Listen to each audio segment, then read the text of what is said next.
మీ దగ్గర ఎవరన్నా కమ్మాళ్ళు రెడ్లు నిర్వాసితులు ఉన్నారా?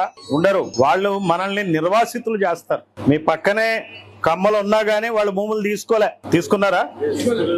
మీ భూములే తీసుకున్నారు అంటే ఏమనాలా దీన్ని? నేను అదే చెప్తున్నా రాజుగారికి.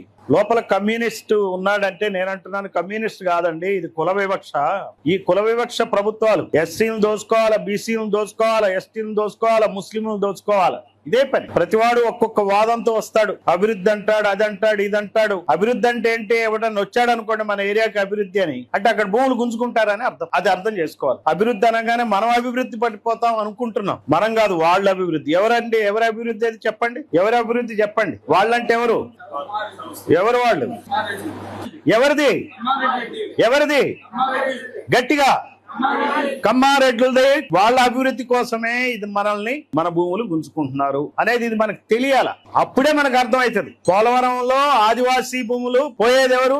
1,50,000 ఆదివాసీ ఫ్యామిలీలు ఉన్నాయి అక్కడ, కుటుంబాలు. వాళ్ళ భూములు పోతున్నాయి. ఎవరి భూములు లాభపడతాయి చెప్పండి? పోలవరం కింద రైతులు ఎవరుంటారు ఎక్కువగా? ఆ భూములు ఎవరైపోతున్నాయి? ఆదివాసీలు పోతాయి. ఇక్కడ కమ్మారెడ్ల భూములకి నీళ్లు ఇస్తారు.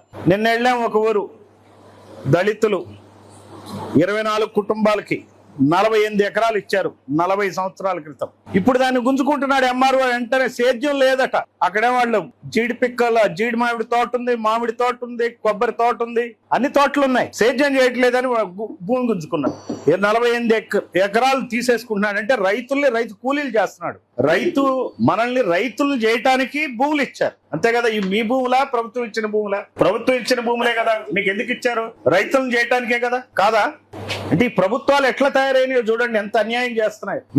వీటి వెనకాల ఉన్న రాజకీయ లక్ష్యం ఏంటంటే మనల్ని ఎప్పుడూ కూడా ఓట్లేసే కూలీలుగా చేయటం కోసమే చేస్తున్నారు. ఇది అర్థం కావాలి. మీ దగ్గర ఎవరన్నా కమ్మాళ్ళు రెడ్లు నిర్వాసితులు ఉన్నారా? ఉండరు. వాళ్ళు మనల్ని నిర్వాసితులు చేస్తారు. మీ పక్కనే కమ్మలు ఉన్నా గానీ వాళ్ళు భూములు తీసుకున్నారా? మీ భూములే తీసుకున్నారు అంటే ఏమనాలా దీన్ని? నేను అదే చెప్తున్నా రాజుగారికి. లోపల కమ్యూనిస్ట్ ఉన్నాడంటే నేనంటున్నాను కమ్యూనిస్ట్ కాదండి, ఇది కుల వివక్ష. ఈ కుల వివక్ష ప్రభుత్వాలు ఎస్సీలను దోచుకోవాలా, బీసీలను దోచుకోవాలా, ఎస్టీలను దోచుకోవాలా, ముస్లింలను దోచుకోవాలా. ఇదే పని. ప్రతివాడు ఒక్కొక్క వాదంతో వస్తాడు. అభివృద్ధి అంటాడు, అదంటాడు, ఇదంటాడు. అభివృద్ధి అంటే ఏంటి? ఎవడన్నా వచ్చాడు అనుకోండి మన ఏరియాకి అభివృద్ధి అని అంటే అక్కడ భూములు గుంజుకుంటారని అర్థం. అది అర్థం చేసుకోవాలి. అభివృద్ధి అనగానే మనం అభివృద్ధి పడిపోతాం అనుకుంటున్నాం. మనం కాదు, వాళ్ళ అభివృద్ధి. ఎవరండి? ఎవరి అభివృద్ధి అది చెప్పండి. ఎవరి అభివృద్ధి చెప్పండి. వాళ్ళంటే ఎవరు? ఎవరు వాళ్ళు? ఎవరిది? గట్టిగా కమ్మారెడ్లదే. వాళ్ళ అభివృద్ధి కోసమే ఇది మనల్ని మన భూములు గుంజుకుంటున్నారు అనేది ఇది మనకు తెలియాల.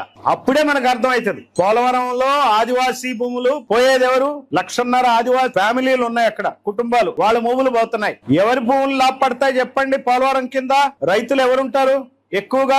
ఆ భూములు ఎవరైపోతున్నాయి? ఆదివాసీలు పోతాయి. ఇక్కడ కమ్మారెడ్ల భూములకి నీళ్లు ఇస్తారు. నిన్న వెళ్ళాం ఒక ఊరు, దళితులు 24 కుటుంబాలకి 48 ఎకరాలు ఇచ్చారు 40 సంవత్సరాల క్రితం. ఇప్పుడు దాన్ని గుంజుకుంటున్నాడు ఎంఆర్ఓ. వెంటనే సేద్యం లేదట. అక్కడే వాళ్ళు జీడి మామిడి తోట ఉంది, మామిడి తోట ఉంది, కొబ్బరి తోట ఉంది, అన్ని తోటలు ఉన్నాయి. సేద్యం చేయట్లేదని భూమి గుంజుకున్నాడు. 48 ఎకరాలు తీసేసుకుంటున్నాడు. అంటే రైతు కూలీలు చేస్తున్నాడు.